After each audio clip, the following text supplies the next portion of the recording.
नमस्कार। Bed time stories Babita Tripathi के किस्सा घर में आपका स्वागत है। बजी डुगडुगी खुला पिटारा, कहानियों का नया खजाना।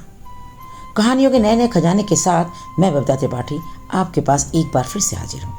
तो जल्दी से मेरे चैनल को लाइक, सब्सक्राइब और शेयर कर लीजिए ताकि जब भी मैं कहानियाँ अपलोड करूँ आप तक उनकी नोटिफिकेशंस पहुँच जाए। आज़ादी के अमृत महोत्सव की श्रृंखला में मैं आपको बाल वीर बलिदानियों की गाथाएं सुना रही हूँ। श्रोताओं, क्या स्मरण करें इस अमृत महोत्सव के अवसर पर।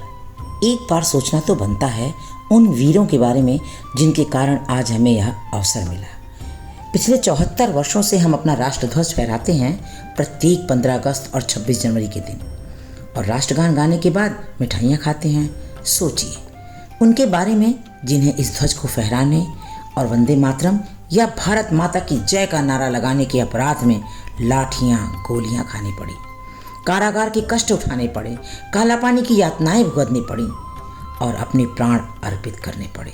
याद कीजिए उन अनाम स्वातंत्र्य योद्धाओं को जिन्होंने अपने माता पिता, पत्नी, पुत्र पुत्री, घर परिवार की चिंता न करते हुए स्वतंत्रता की बलिवेदी पर अपने जान की बाजी लगा दी। हम बहुतों को तो जानते हैं, पर जिन्हें नहीं जानते, आइए आज उनकी अमर गाथा के माध्यम से नमन करते हैं उन्हें। तो चलती हूँ सीधे आज की अमर गाथा पर। आज की गाथा है एक साहसी बालिका मैना की। ज्वालामुखी पिता की बेटी ज्वाला बनकर ही पलती है, उसे कहाँ भय जल जाने का जिसमें क्रांति ज्वाला जलती है। भगवान की पूजा करते समय असावधानी से यदि आपका हाथ जलती हुई अगरबत्ती से छू जाए तो क्या होता है? आपका हाथ तुरंत पीछे खिंच जाता है ना? लेकिन यह गाथा स्वतंत्रता की उस पुजारिन की है जो धधकती हुई चिता में एक बार नहीं 2 बार झोंकी गई, पर अपने निश्चय से तिल भर भी पीछे नहीं हटी। बात 1857 की है। यह वह युग था जब अंग्रेजों से अपने देश को स्वतंत्र कराने के लिए सारा देश क्रांति की आग में तप रहा था। स्वतंत्रता समर का इतिहास लिखने वाले वीर सावरकर जी ने इसे भारत का प्रथम स्वतंत्रता संग्राम कहा था।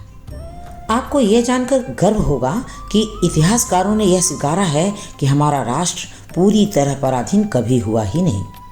1857 के भी 100 वर्ष पहले से देश की स्वतंत्रता की लड़ाई चल रही थी, लेकिन 1857 का संघर्ष इतना व्यापक था कि उसे अंग्रेजों के विरुद्ध क्रांति का उदात्त बिंदु कहना अनुचित नहीं होगा। नाना साहब पेशवा इस महासमर के प्रमुख नेतृत्वकर्ता थे। कानपुर से कुछ किलोमीटर दूर बिठूर में उनका महल क्रांति का प्रमुख केंद्र बना हुआ था। क्रांति का आरंभ योजना के समय से पहले हो जाने से क्रांति के प्रयत्न प्रभावित भी हुए थे।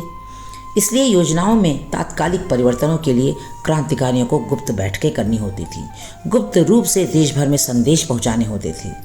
यह एक ऐसा ही अवसर था जब अंग्रेज सैनिकों को छकाते हुए नाना साहब अपने साथियों सहित बिठूर से दूर बाहर अज्ञात स्थान पर गए हुए थे और उनकी 13 वर्ष की बेटी मैना महल में ही थी। उसी समय अंग्रेज सेनापति हे ने सेना सहित महल को घेर लिया। उसे आदेश था कि नाना साहब को बंदी बनाकर महल को आग लगा दी जाए। हे ने आग लगाने के पूर्व महल को लूट लेना ठीक समझा। ऐसा करते समय ही उसे नन्ही मैना दिखाई दे गई। मैना उसे कुछ जानी पहचानी सी लगी। उसने कड़क कर पूछा, ए छोकरी, कौन है तू? मैं नाना साहब की बेटी हूँ, मैना ने बहादुरी से जवाब दिया। आपकी बेटी मेरी की सहेली हूँ मैं। मैना भी हे को पहचान चुकी थी, पर उसने अपना परिचय छुपाया नहीं। नाना कहाँ हैं? हम उन्हें ले जाने आए हैं, हे ने कड़कती हुई आवाज़ में कहा। वह मैं नहीं बता सकती, निर्भीक एवं स्पष्ट उत्तर।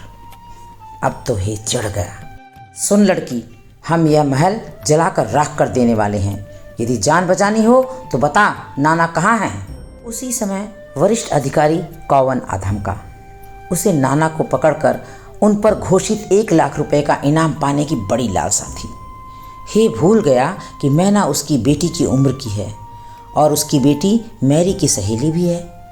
कौवन के आदेश पर मैना को खंभे से बांधकर कोड़ों से पीटा गया, लेकिन मैना तो मानो वज्र जैसे हृदय रखती थी। उसके मुंह से उफ तक नहीं निकली।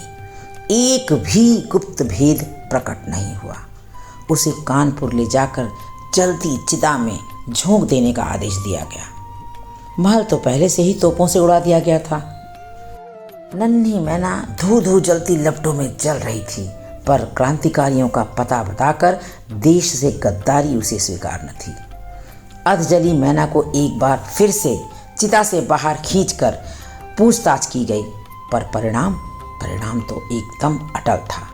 दुर्दांत कष्ट को सहते हुए भी नन्ही मैना के मुंह से एक भी गुप्त भेद न निकला। क्रोध में भरे कांवन ने चिढ़कर उसे फिर से चिता में डालकर जीवित ही जला दिया और नन्ही बालिका मैना मातृभूमि की स्वतंत्रता की यज्ञ की आहुति बनकर सदा सदा के लिए अमर हो गई। कैसी लगी श्रोताओं इस नन्ही साहसी बालिका मैना की कहानी?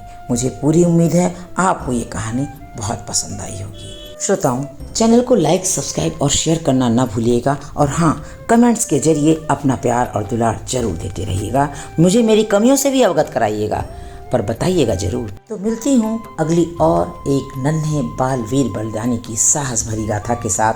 तब तक के लिए धन्यवाद।